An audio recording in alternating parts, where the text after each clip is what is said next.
Okay. ఈ అంశం ఇలా నడుస్తుంటే ఢిల్లీ టూర్‌లో మరొకసారి హరిరామ్ జోగి గారు లైన్‌లోకొచ్చారు.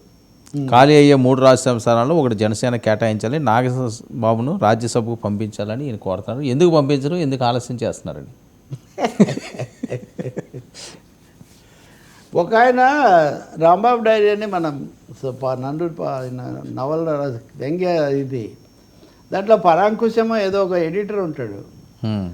1947 ఆగస్టు 13వ తారీఖున ఆయన ఒక సంపాదకీయం రాస్తాడు.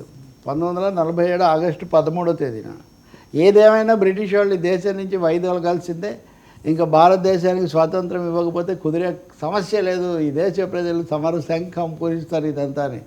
ఆయన అన్నట్టే 14వ తేదీ అర్ధరాత్రికంతా భారతదేశానికి స్వతంత్రం ఇస్తారు. కాబట్టి ఇది ఎలా ఉంటుందంటే, ఎలాగో జరిగే వాటిలో మనం కూడా గొంతు కలిపితే మన వల్ల అనేది తప్ప ఇదొక ఉనికి వ్యవహారంలాగా కనిపిస్తుంది, ఉనికి కోసం ఆరాటంలాగా కనిపిస్తుంది. ఇప్పుడు ఆయన కూటమిలో లేడు, అక్కడ ఆయన మాట లేదు. పోనీ ఆయన పెట్టుకున్న కాపు కూటమి అవి కూడా ఇప్పుడు ఏమంత ఫంక్షన్ లేదు. మరి ఆయన ఇప్పుడు అది ఏదో ఒక లేఖల జోగయ్యారు కదా, హరిలేఖ జోగయ్య అనాలి ఆయన. సో ఆయన ఒక లేఖ రాసి నేను కూడా అడిగానని చెప్పడానికి తప్ప, ఇంకా చిరంజీవి వచ్చినప్పుడు ఆయన యాక్టివ్గా ఉండేవాడు, కాంగ్రెస్ నాయకుడు అయినప్పటికీ కూడా. పవన్ వచ్చినప్పుడు విశ్లేషణ చేసేవాడు. ఇప్పుడు దానికి ఔచిత్యం ఏం పోయింది. బహుశా నాగబాబుకి వస్తుంది అని మీరు నేను మాట్లాడుకుంటున్నట్టే, ఎట్లాగో వస్తుంది మనం కూడా మాట్లాడితే అని రాయటం తప్ప దీనికి ఏం లేదు. ఎవరు ఖాతరు కూడా ఎవరు చేయరు. ఇప్పుడు మీరు ఒక పద్ధతిలో ఒక దగ్గర నిలబడితే, ఒక సమతుల్యత పెద్దరికం పాటిస్తే మీకు ఒకటి ఉంటుందండి. ఒకసారి దాన్ని పోగొట్టుకుంటే చాలా కష్టం. మళ్ళీ ఒక సందర్భం ఏదో రావాలి.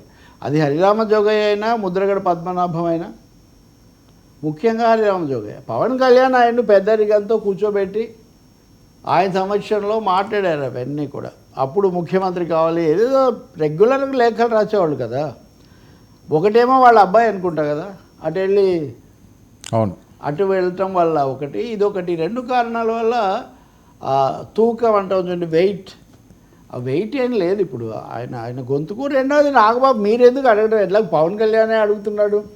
లేదా మీడియా మొత్తం చర్చిస్తుంటే ఇన్ని ఛానల్స్లో చర్చించిన దానికంటే ఈయన రాసిన లేఖకు ఎక్కువ ఇది వస్తుందా?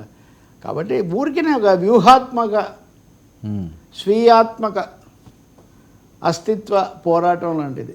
హరిరామ జోగయ్య ఒక అస్తిత్వ పోరాటంలో ఉన్నాడు. ఇప్పుడు ఇంకే కొత్త లేఖలు మళ్ళీ మొదలు పెడతాడేమో, చూడాలి ఇంకా ఏమేమి రాస్తారు ఇవన్నీ. ఇంకా ప్రజల గురించి రాయండి, సమస్యల గురించి రాయండి, వాలంటీర్లను కొనసాగించడం గురించి రాయండి. చాలా అంశాలు ఉన్నాయి కదా, గోదావరి జిల్లాలు కదా, పోలవరం గురించి రాయండి. ఇవన్నీ చాలా ఉన్నాయి కదా అధ్యయనం చేసి. ఎందుకు ఆల్రెడీ అంతకుముందు అంతే పవన్ కళ్యాణ్ ముఖ్యమంత్రిని చేయాలి, ఇవన్నీ చాలా లేఖలు రాశాడు. ఎవరైనా చంద్రబాబు అని చేశాడా? ఈయన రాస్తే వాళ్ళ అవసరాలను బట్టి వాళ్ళు చేస్తారు, కానీ ఒప్పందం ఉండాలి అంటే తను ఏదో వీళ్ళ తరఫున మాట్లాడుతున్నట్టు కనిపించటం, తద్వారా తను కనిపించటం, అంతే ఇక్కడ ఏం లేదు. ఇంకా ముద్రగడ గారు ఈయనది సమకాలీకులు అండి, ఎందుకంటే వీళ్ళు ఎక్కువ లేఖలే రాస్తుంటారు మీడియా ముందు కంటని. ఏది ఎక్కువ లేఖల మీద వీళ్ళు స్పందిస్తారు. మీకు విషయం తెలుసా, బండారు దత్తాత్రేయ గారు ఇప్పుడు గవర్నర్, బీజేపీ మాజీ కేంద్ర మంత్రి కూడా, రాజశేఖర రెడ్డికి తను రాసిన లేఖలతో ఒక బుక్ వచ్చేసాడు. ఓకే, 100 లేఖలు. కమ్యూనిస్ట్ నాయకులు కూడా రెగ్యులర్గా సమస్యల మీద రాస్తూ, వాళ్ళు ఎక్కడ టూర్కి వెళ్తే అక్కడ వాళ్ళ దృష్టికి వచ్చిన ప్రజల సమస్యలు అవి అధికారికంగా రాస్తారు. హరికృష్ణ ఎన్టీఆర్కు రాసేవాడు. అన్నీ తిరిగి వచ్చి ఆ తర్వాత ఒక కట్ట తయారు చేసి నాకు వచ్చిందని. ఇది ఆ పార్టీలో అంతర్గత పోరాటము, చంద్రబాబు కావడానికి ముందు, ఇవన్నీ రకరకాల పద్ధతుల్లో వాడుతుంటారు. కానీ హరిరామ జోగయ్యవి ప్యూర్లీ పర్సనల్, ఇవన్నీ పర్సనల్ లెటర్స్, వ్యక్తిగతంగా ఆయన రాస్తూ ఉంటాడు, ఇవేమీ ఇతర కోణాల కంటే. రెండవది ఆయనకు ఆ కాపు పెద్దరికం అనేదాన్ని కాపాడుకోవడానికి ఆయన కొంత పెనుగులాడుతున్నాడు. ఇంకా ఏ రోజున పవన్ కళ్యాణ్ ఆయనకు ఒక జవాబు ఇస్తాడో ఆ రోజు హరిరామ జోగయ్య మళ్ళీ ఎస్టాబ్లిష్ అయినట్టు లెక్క.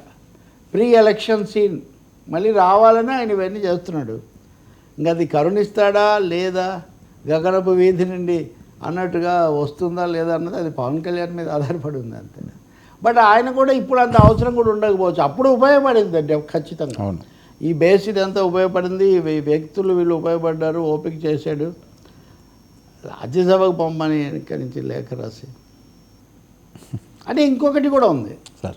ఒక్క అందుకు మటుకు మా వాళ్ళలో ఈ అభిప్రాయం ఉంది, మా వాళ్ళలో ఈ ఆకాంక్ష ఉంది, అని జనసేన ప్రజెంట్ చేసుకోవడానికి ఇట్లాంటివి కొంచెం ఉపయోగపడతాయి.